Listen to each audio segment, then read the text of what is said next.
বিশ্বের যে কোনো প্রান্তে মুসলমান আঘাতপ্রাপ্ত হবে, বিশ্বের যে কোনো স্থানে মুসলমানরা লজ্জিত হবে, লাঞ্ছিত হবে, বঞ্চিত হবে, আর অপর জায়গার মুসলমানদের হৃদয়ে এর একটা আঘাত লাগতে হবে। এটা হলো মুসলমানদের একটা হক, ইমানি হক। আওয়াজ করে বলেন ঠিক কিনা? বিশ্বের কোনো প্রান্তে যদি মুসলমানরা লাঞ্ছিত হয়, বঞ্চিত হয়, আমি মুসলমান হয়ে আমার হৃদয়ে ব্যথা লাগে নাই, আঘাত লাগে নাই, আপনি মুসলমান দাবি করবেন কিভাবে? দাবি করার কোনো সুযোগ নাই। আল্লাহ বলছেন ইন্নামাল মুমিনুনা ইখওয়া, মুসলমানগণ পরস্পর পরস্পরের ভাই। এজন্য ভাই ভাইয়ের মতো থাকতে হবে। সমস্ত মুসলমানরা হলো আমাদের ভাইয়ের মতো। সকলের বিপদে আপদে আমাদের পাশে থাকতে হবে। সবার সাথে আমাদের সম্পর্ক ভাইয়ের মতো রাখতে হবে। ভাই ভাইয়ের মধ্যে যেমন সম্পর্ক, ভালোবাসার সম্পর্ক, ঠিক তেমনি আমাদের সম্পর্ক রাখতে হবে। বিশ্বের এক প্রান্তে ফিলিস্তিনের মুসলমানরা যখন নির্যাতিত, তখন বাংলাদেশের মুসলমানের হৃদয়ে সেই ব্যথা লাগার প্রয়োজন আছে না নাই? আছে না? সেই ব্যথা কি আজকে আমরা অনুভব করি? কি অবস্থায় নিরীহ মানুষগুলো মুসলমানদেরকে মারছে, নারী পুরুষ বৃদ্ধ শিশু বাচ্চা অনাহারে মারা যাচ্ছে, হাসপাতাল শিক্ষা প্রতিষ্ঠানগুলো অনায়াসে ধ্বংস করে দিচ্ছে। তাদের হৃদয়ের ভিতরে মুসলমান তো দূরের কথা, মনুষ্যত্ব বলতেও কিছু নাই। আওয়াজ করে বলেন ঠিক কিনা? আমরা ওই ইসরায়েলি বাহিনীর ওই অত্যাচারের নিন্দা জানাই এবং আল্লাহর কাছে আমরা এর জন্য প্রাণ ভরে দোয়া করব যেন আল্লাহ ওই জালেম বাহিনীকে অতি সত্বর ধ্বংস করে মুসলমানদের বিজয় নিশান উড়িয়ে দেয়। আওয়াজ করে পড়েন আমিন। নাহমাদুহু ওয়া নাস্তাঈনুহু ওয়া নাস্তাগফিরুহু ওয়া নু'মিনু বিহি ওয়া নাতাওয়াক্কালু আলাইহি ওয়া নাউযু বিল্লাহি মিন শুরুরি আনফুসিনা ওয়া মিন সাইয়্যাতি আ'মালিনা।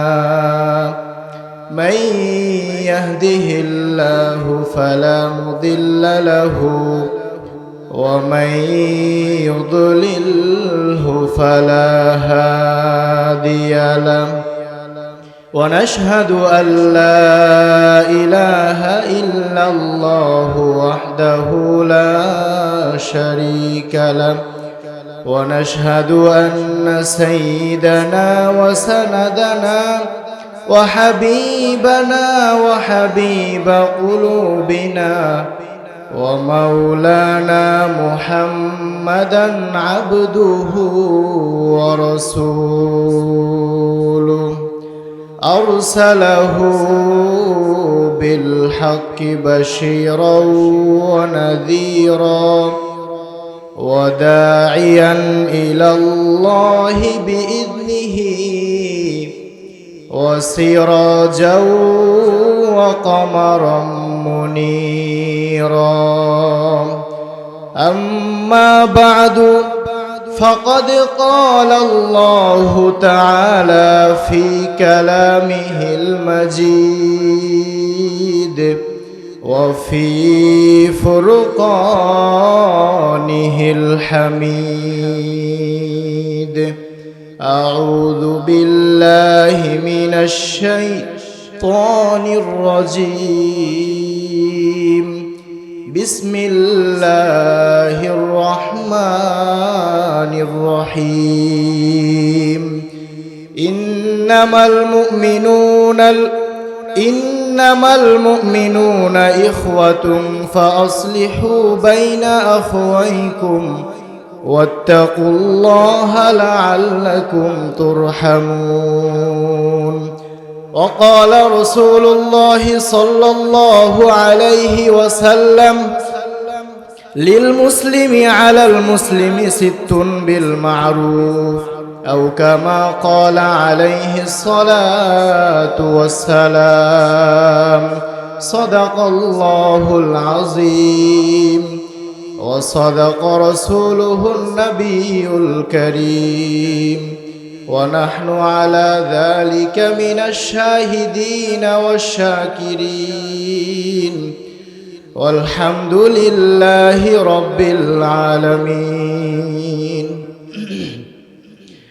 আমাদের প্রভু এক নবীর উম্মত জীবন বিধানে ঐশীবাণী কোরআন আমাদের প্রভু এক নবীর উম্মাহ জীবন বিধানে ঐশীবাণী কোরআন তবে কেন এক নও হে মুসলমান এক করিয়া হবান বাইতুল্লাহ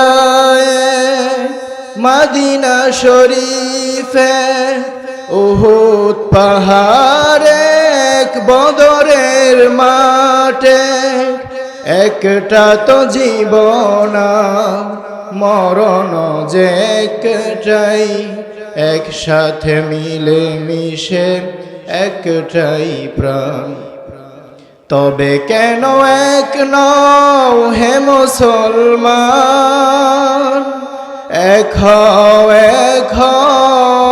করিয়া হবান আওয়াজ করে বলেন ঠিক কিনা এক হয়ে থাকার জন্য প্রস্তুত আছেন সবাই আল্লাহর জন্য এক হয়ে থাকতে রাজি আছি সময় অতি সংক্ষিপ্ত বক্তব্য অনেক লম্বা এজন্য সংক্ষিপ্ত আকারে কয়েকটা কথা বলবো আজকে আমাদের বক্তব্যের বিষয় হলো আলোচনার বিষয় হলো মুসলমানগণের ভ্রাতৃত্ব মুসলমানগণের হক পরস্পরের প্রতি পরস্পরের হক এবং ভ্রাতৃত্ব সম্পর্কে আলোচনা আল্লাহ তাআলা যদি তৌফিক দান করেন তাহলে এই বিষয়ের উপর অল্প কিছু আলোচনা করব এজন্য খুব গুরুত্ব সহকারে মনোযোগ সহকারে শ্রবণ করার চেষ্টা করি আল্লাহ তাআলা পবিত্র কোরআনের মধ্যে সূরা হুজুরাতের 10 নম্বর আয়াতে আল্লাহ বলছেন ইন্নামাল মুমিনুনা ইখওয়াতুন ফাআসলিহু বাইনা আখওয়াইকুম ওয়াত্তাকুল্লাহা লাআল্লাকুম তুরহামুন আল্লাহ পবিত্র কোরআনের বিভিন্ন আয়াতে মুসলমানদের ভ্রাতৃত্ববোধ সম্পর্কে আলোচনা করেছেন মুসলমানদের সম্পর্ক পরস্পরের প্রতি পরস্পরের সম্পর্কটা কেমন হবে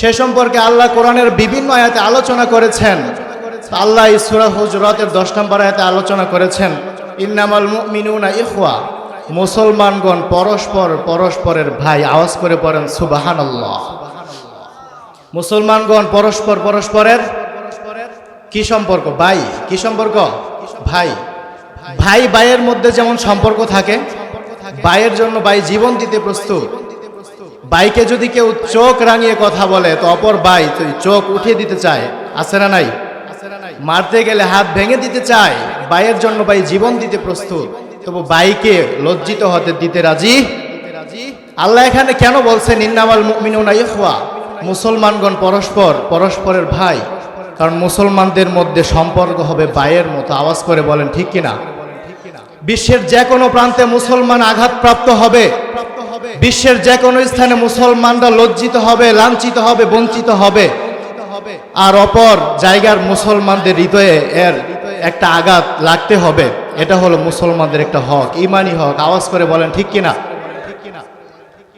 বিশ্বের কোনো প্রান্তে যদি মুসলমানরা লাঞ্ছিত হয় বঞ্চিত হয় আমি মুসলমান হয়ে আমার হৃদয়ে ব্যথা লাগে নাই আঘাত লাগে নাই আপনি মুসলমান দাবি করবেন কিভাবে দাবি করার কোনো সুযোগ নাই আল্লাহ বলছেন ইন্নামাল মুমিনুনা ইখওয়া মুসলমানগণ পরস্পরের ভাই এজন্য ভাইয়ের মতো থাকতে হবে সমস্ত মুসলমানরা হলো আমাদের ভাইয়ের মতো সকলের বিপদে আপদে আমাদের পাশে থাকতে হবে সবার সাথে আমাদের সম্পর্ক ভাইয়ের মতো রাখতে হবে ভাই ভাইয়ের মধ্যে যেমন সম্পর্ক ভালোবাসার সম্পর্ক ঠিক তেমনি আমাদের সম্পর্ক রাখতে হবে একটা সময় গেলে দেখা যায় পরিবারে যখন 2-3 জন ভাই থাকে বড় ভাই বিবাহ করলো বিবাহের পর বড় ভাই আস্তে আস্তে অপর ভাইদের সাথে সম্পর্ক কমতে থাকে আছে না নাই আছে না কেন বিয়ার আগে সে ছিল একা বিয়ার পর যখন বাবি আসলো তখন বাবি তার ভাই থেকে তার সম্পর্ক ছিন্ন করে দিতে চায় ঠিক কিনা সব ভাই যখন বিয়ে করলো তখন ওই ভাইদের মধ্যে আগে যেমন সম্পর্ক ছিল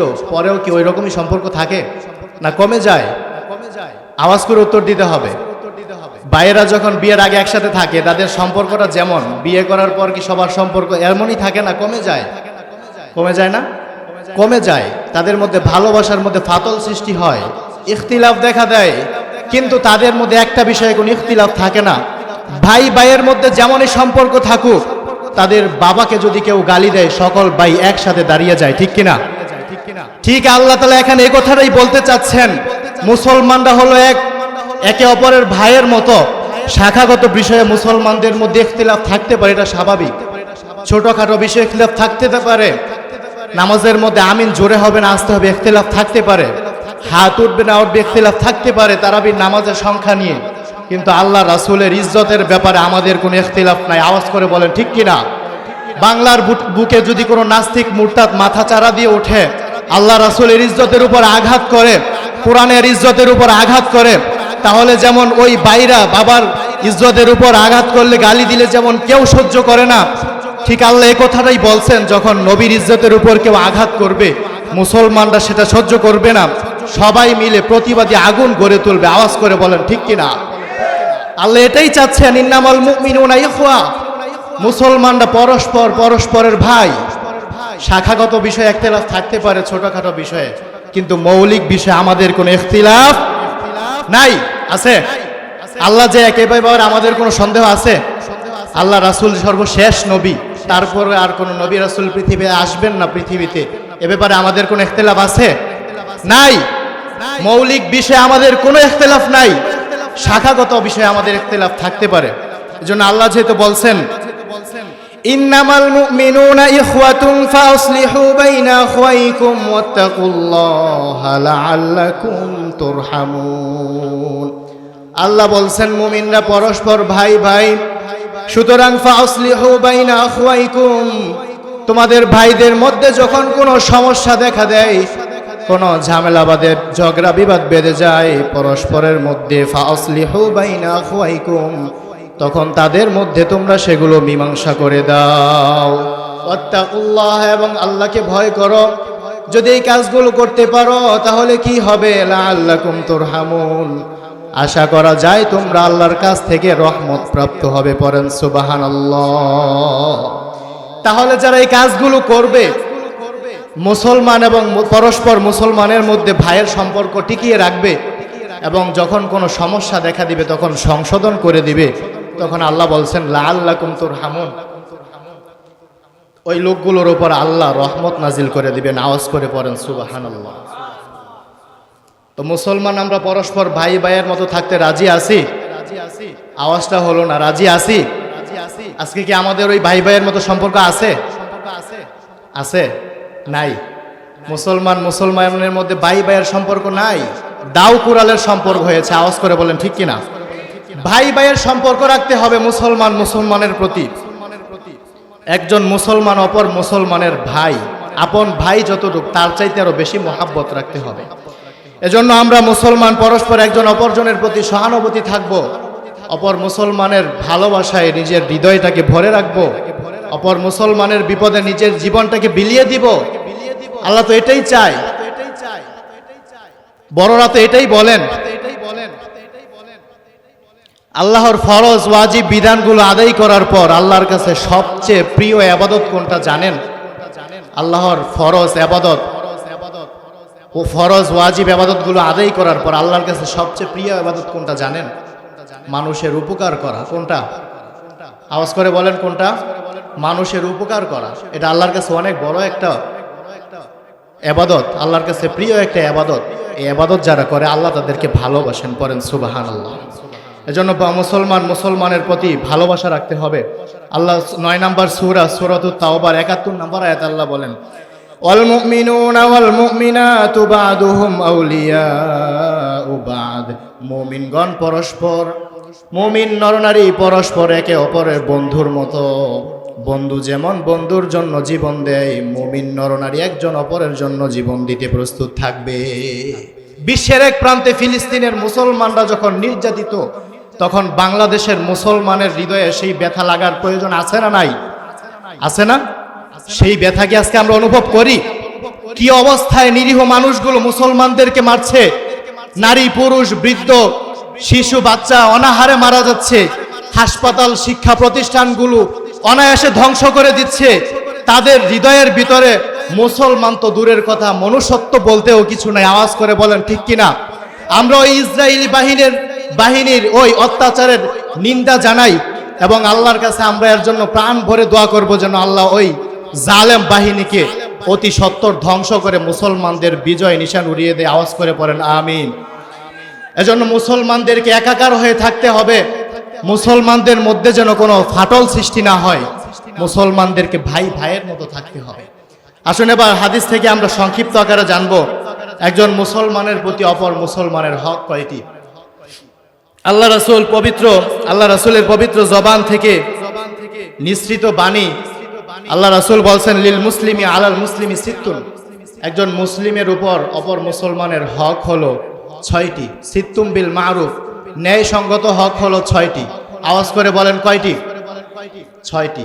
এই আওয়াজ আলোচনা করলে দেখবেন একটাও আমরা আমল করি না, অথচ আল্লাহ রাসূল গুরুত্ব সহকারে বলছেন লিল মুসলিমি আলাল মুসলিমি সিত্তুন বিল মারুফ, একজন মুসলমানের হক অপর মুসলমানের উপর ন্যায়সঙ্গতভাবে 6টি। কয়টি? 6টি।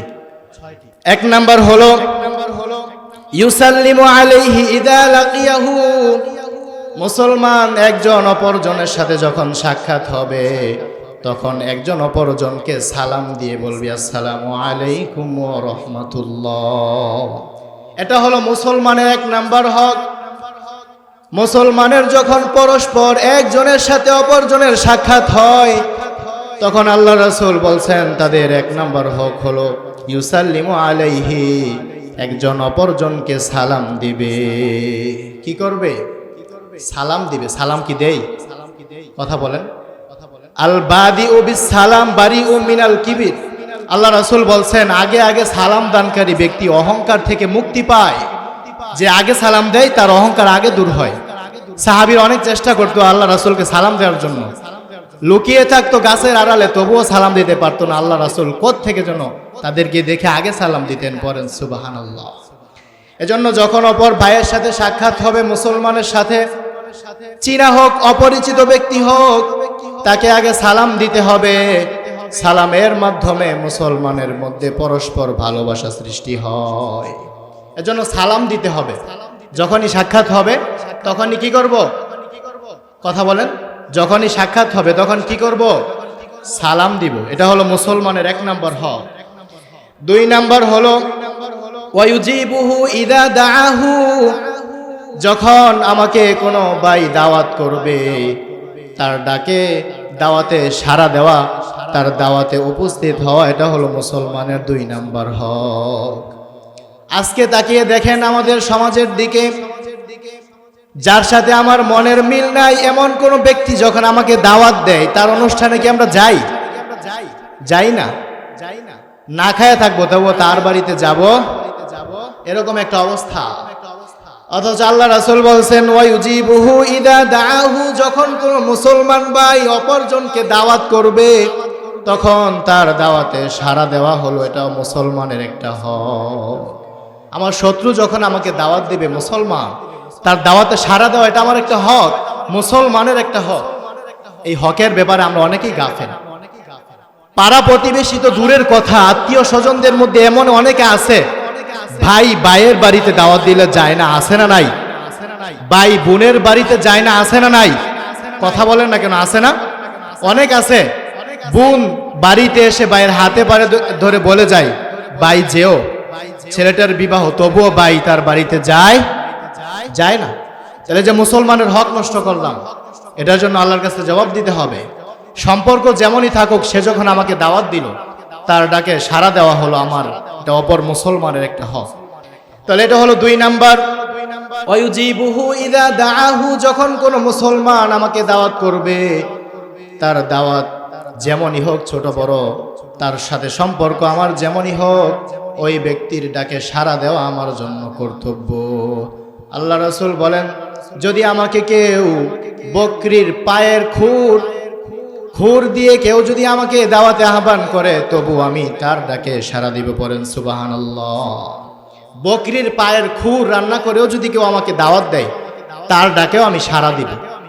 তাহলে কি বুঝলেন? একজন মুসলমান অপরজন মুসলমান যখন দাওয়াত দেয় তার দাওয়াতে সাড়া দেওয়ার দরকার আছে না নাই? সাড়া দিবেন। সকল ভেদাভেদ ভুলে গিয়ে, শত্রুতা ভুলে গিয়ে মুসলমান যখন দাওয়াত করবে তার দাওয়াতে সাড়া দিতে হবে। ওয়ায়ুসাম্মিতুহু ইদা আতিশা। 3 নাম্বার হলো আল্লাহ রাসূল বলেন মুসলমানের মধ্যে যখন কোনো ব্যক্তি হাঁচি দেয় তখন ওই হাসির উত্তর ইয়ারহামুকাল্লাহ বলা এটা মুসলমানের একটা হক। এটা কি আমরা জানি? জানিও না, মানিও না। যারা জানি তারাও কিন্তু মানি না, চেষ্টা করি না, মানার চেষ্টা করি না। যখন কেউ হাঁচি দেয়, হাঁচি দেওয়ার পর আলহামদুলিল্লাহ বলে, যারা এটা শ্রবণ করবে তারা কি পড়বে? ইয়ারহামুকাল্লাহ আওয়াজ করে বলেন, কি পড়বে? ইয়ারহামুকাল্লাহ। এটা মুসলমানের একটা হক। এখন তো যে হাঁচি দিল সেও আলহামদুলিল্লাহ পড়ে না, যারা শুনবে তারা তো পড়েই না। এই হাজির উত্তর ইয়ারহামুকাল্লাহ বলার অনেক ফজিলত।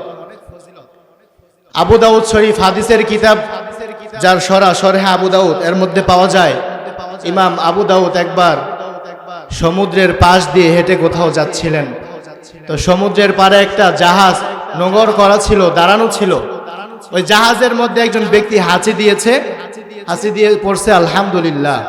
তিনি সমুদ্রের পার থেকে সে আওয়াজটা শ্রবণ করে ছোট একটা ডিঙি নৌকা ভাড়া করে 1 টাকা দিয়ে ওই জাহাজে গিয়ে তার হাঁচির উত্তর দিয়ে আসছেন ইয়ারহামুকাল্লাহ। এই কাজ যখন তিনি করলেন, গায়েব থেকে আওয়াজ আসলো, আবু দাউদ তুমি তো 1 টাকা দিয়ে নৌকা ভাড়া করে সেখানে যাও নাই, তুমি 1 টাকা দিয়ে জান্নাত খরিদ করেছো। আওয়াজ করে পড়েন সুবহানাল্লাহ। অথচ শরীয়তের বিধান হলো হাসির উত্তরে ইয়ারহামুকাল্লাহ বলা ওয়াজিব হয় কখন? যখন মজলিস একটা হয়, এক মজলিসে বসা আপনারা, এর মধ্যে একজনে হাঁচি দিয়ে আলহামদুলিল্লাহ পড়ছে, এখানে যারা উপস্থিত তারা ইয়ারহামুকাল্লাহ বলবে, এখানে যারা নাই দূরে তাদের উপর ইয়ারহামুকাল্লাহ বলা ওয়াজিব না। ইমাম আবু দাউদ সেই সমুদ্রের পার থেকে গিয়ে এই হাঁচির উত্তর ইয়ারহামুকাল্লাহ বললেন। গায়েব থেকে আওয়াজ আসলো, আবু দাউদ তুমি তো 1 টাকা দিয়ে নৌকা ভাড়া করো নাই, 1 টাকা দিয়ে তুমি আল্লাহর জান্নাত খরিদ করেছো। পড়েন সুবহানাল্লাহ। তাহলে এটা হলো মুসলমানের 3 নাম্বার হক, যে মুসলমান একজনের প্রতি অপরজনের। 3য় নাম্বার হক হলো যখন মুসলমান হাঁচি দিয়ে আলহামদুলিল্লাহ বলবে তখন তার উত্তরে ইয়ারহামুকাল্লাহ বলা। 4 নাম্বার ওয়ায়াউদুহু ইদা মারিদ। মুসলমান যখন অসুস্থ হয়ে যায়, মারিজ হয়ে যায়, তখন তার সেবা শুশ্রূষা করা, তাকে দেখতে যাওয়া, এটা মুসলমানের একটা হক। এ ব্যাপারে আমরা অনেক গাফেল।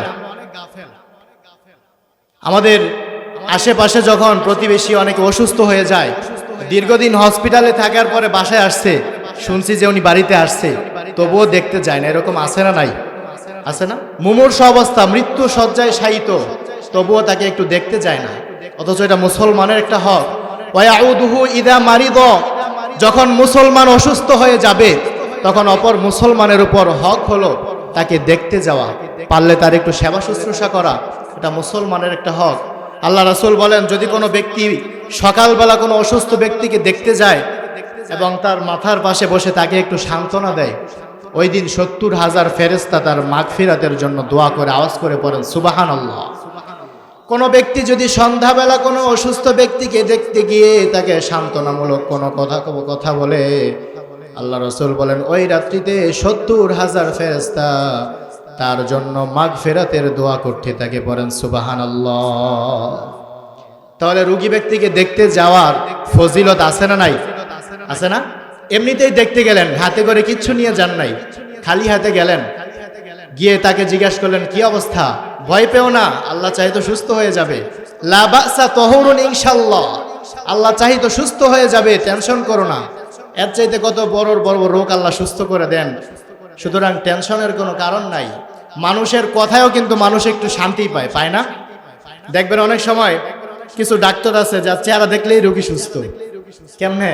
তার কথার এমন ক্যাপাসিটি, রোগী শুনলেই মনে একটা শান্তি পায়, প্রশান্তি অনুভব করে।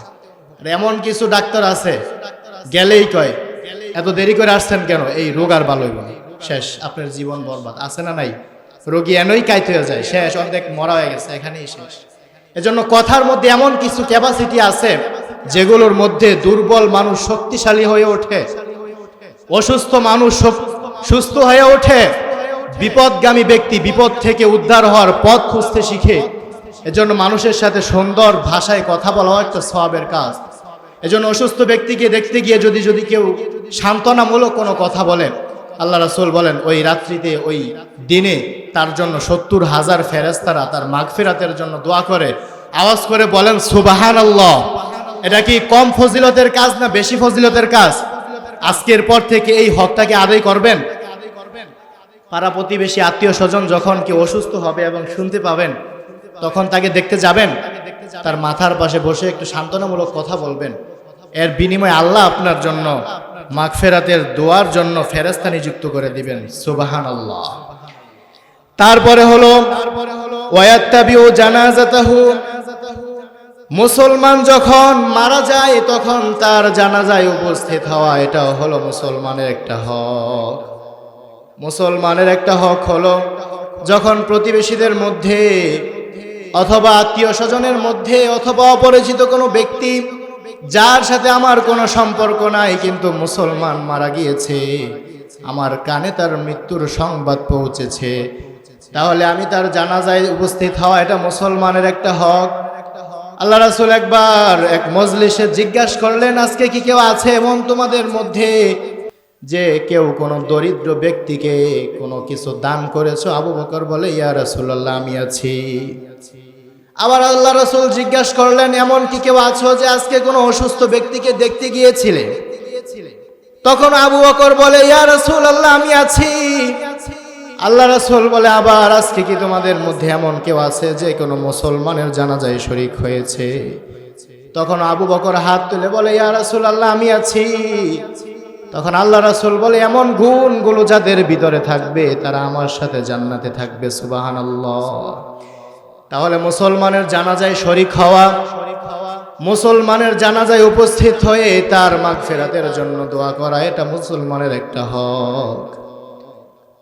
মুসলমান যখন মৃত্যুবরণ করবে, আপনি যদি মুসলমানের জানাজায় না উপস্থিত হন, ফরজে আইন না ফরজে কিফায়া, একজনে জানাজা পড়লো আদায় হয়ে যায়, কিন্তু আপনি যখন শরীক হয়ে তার জানাজায় তার মাগফিরাতের দোয়া করলেন, হতে পারে এর উসিলায় আল্লাহ আপনিও কেউ ক্ষমা করে দিতে পারে। এজন্য মুসলমানের জানাজায় উপস্থিত হওয়া, এটা হলো মুসলমানের একটা হক। যখনই কোনো মুসলমান ইন্তেকাল করেছে সংবাদ কানে আসবে, সঙ্গে সঙ্গে তার জানাজায় উপস্থিত হওয়ার জন্য চেষ্টা করব। রাজি আছেন? আজকের পর থেকে জানাজায় উপস্থিত হওয়ার জন্য আগ্রহ দেখাবেন। দেখবেন অনেক সময় অনেক মানুষ দূর থেকে আসে, তো যারা কাছ থেকে আসলো জানাজা পড়তে তাদের জন্য কিন্তু কষ্ট কম। সামনের কাতারে এসে দাঁড়িয়েছে, 2-3 গ্রাম দূর থেকে যারা আসলো তারা একটু দেরি করে আসলো, পিছনের দিকে দাঁড়িয়েছে। কারণ কি? তারা দূর থেকে কষ্ট করে আসছে। এজন্য জানাজার একটা বিষয় হলো শেষের কাতারে যারা দাঁড়াবে তাদের সওয়াব বেশি হয়। পড়েন সুবহানাল্লাহ। কেন জানেন? ওই যে তারা দূর থেকে কষ্ট করে আসে জানাজা পড়ার জন্য, এজন্য শেষের দিকে যারা দাঁড়ায় তাদের সওয়াব বেশি হয়। আমার একজন উস্তাদ ছিলেন, উনি সব সময় জানাজার শেষের কাতারে দাঁড়াতেন, বেশি সওয়াবের আসে। তো এই জন্য জানাজায় উপস্থিত হওয়া, এটা মুসলমানের একটা হক। আপনি যদি উপস্থিত না হন, আমি উপস্থিত না হই, ওই লোকের জানাজা পড়বে কে? আমি যখন মারা যাব আমার জানাজা আসবে কে? এজন্য আমরা সবাই চেষ্টা করব যখন কেউ মারা যাবে তার জানাজায় উপস্থিত হতে। তারপর হক হলো 6 নাম্বার, ওয়া ইউহিব্বু লাহু মা ইউহিব্বু লিনাফসিহি। মুসলমানের 6 নাম্বার হক হলো আমার অপর মুসলমান ভাইয়ের জন্য এমন কিছু আমি পছন্দ করব যেটা আমি নিজের জন্য পছন্দ করি। আমার নিজের জন্য আমি যেটা ভালো মনে করি, অপর মুসলমান ভাইয়ের জন্য সেটাই ভালো মনে করব। এটা ইমানেরও একটা দাবি, ইমানেরও একটা হক, মুসলমানেরও একটা হক। এজন্য আমার নিজের জন্য যেটা পছন্দ হয় অপর মুসলমানের জন্য সেটাই পছন্দ করব। তাহলে আজকে আমরা জানতে পারলাম সংক্ষিপ্ত এই সময়ের এই সংক্ষিপ্ত পরিসরে আমরা জানতে পারলাম একজন মুসলমানের প্রতি অপর মুসলমানের হক কয়টি? আওয়াজ করে বলেন কয়টি? 6টি। 1 নাম্বার হলো যখন কারোর সাথে সাক্ষাৎ হবে তখন 1 নম্বরে কি করব? সালাম দিব। 2 নম্বরে যখন আমাকে কেউ দাওয়াত করবে তার দাওয়াতে সাড়া দিব। কি করব? সাড়া দিব। 3 নাম্বার হলো ওয়ায়ুসাম্মিতু ইদা আতিসা, যখন কেউ হাঁচি দিবে তখন তার উত্তরে ইয়ারহামুকাল্লাহ বলা। এবং যখন কেউ অসুস্থ হয়ে যাবে তাকে সুস্থতার জন্য তাকে দেখতে যাওয়া। তারপরে হলো তার মুসলমান মারা গেলে তার জানাজায় উপস্থিত হওয়া। 6 নম্বর হলো নিজের জন্য যেমনটা পছন্দ করা, নিজের জন্য আমি যেমনটা কামনা করি হৃদয়ের ভিতরে যে এমন এমন আমার জন্য হোক, অপরের জন্য তেমনটাই কামনা করা, এগুলো হলো মুসলমানের হক। আরেকটা হাদিস সংক্ষিপ্ত আকারে শুনিয়ে শেষ করে দিব মুসলমানের হকের ব্যাপারে। আল্লাহ রাসূল বলেন, আন আবি হুরায়রা রাদিয়াল্লাহু তাআলা আনহু قال قال রাসূলুল্লাহ সাল্লাল্লাহু আলাইহি ওয়াসাল্লাম ইয়াকুম ওয়াজ্জন। এতক্ষণ আমরা যে হাদিসটা শুনছিলাম সেটা হলো আদেশ সূচক, এগুলো পালন করতে হয়। এবার এমন একটা হাদিস শুনবো যেগুলো মুসলমান ভাইয়ের হকের ব্যাপারে আল্লাহ রাসূল যে বলেছেন যে এই বিষয়গুলো থেকে বিরত থাকো, মুসলমান ভাইয়ের হকের ব্যাপারে এই কাজগুলো থেকে বিরত থাকো। মানুষের প্রতি অতিরিক্ত ধারণা করা থেকে বেঁচে থাকো। ফাইন্না যন্না আকযাবুল হাদিস, কেননা মানুষের প্রতি অযথাই ধারণা করা মারাত্মক ধরনের একটা গুনাহ। আওয়াজ করে পড়েন নাউজুবিল্লাহ। এমনিতেই দেখে দূর থেকে দেখলেন কি জানি করছে, জানেন না এই কি করছে কি বলছে, কিন্তু মনে মনে সন্দেহ করছেন মনে হয় এটাই করছে, অথচ না, তার ভিতরে এরকম ছিল না। দূর থেকে দেখে আপনি মন্দ ধারণা করেছেন, হয়তো এই কাজটা সে করেছে, এই এমনটা করেছে, এমনটা সে করেছে, ধারণা করেছেন। তাহলে আল্লাহ রাসূল বলেন ফাইন্না যন্না আকযাবুল হাদিস, মানুষের প্রতি অতিরিক্ত ধারণা করা এটাও মারাত্মক একটা গুনাহের মধ্যে শামিল। ওয়ালা তাহাসসাসু, মানুষের দোষ তালাশ করতে যেও না, মানুষ কি করলো না করলো সে মন্দ দোষগুলো তালাশ করতে যেও না। ওয়ালা তাজাসসাসু, গোয়েন্দাগিরি করতে যেও না, কারণ আল্লাহ তোমাকে গোয়েন্দাগিরির দায়িত্ব দেয় নাই। তোমাকে আল্লাহ ইবাদতের দায়িত্ব দিয়েছেন, ইবাদত করো। মানুষ কি করলো না করলো সেগুলো দেখার দায়িত্ব তোমার না, সেটা দেখবেন আল্লাহ। এজন্য নিজের চিন্তা নিজে করেন, অপরে কি করলো সেগুলোর কথা বাদ দেন। তারপর হলো ওয়ালা তানাজাসু, বাজারে ঘাটে রাস্তাঘাটে ধোঁকাবাজি থেকে বিরত থাকতে আল্লাহ রাসূল নিষেধ করেছেন, ধোঁকাবাজি করতে। ওয়ালা তাহাসাদু, পরস্পর বিচ্ছেদ হিংসা পোষণ করতে আল্লাহ রাসূল নিষেধ করেছেন। ওয়ালা তাবাগদু, শত্রুতা করতে নিষেধ করেছেন।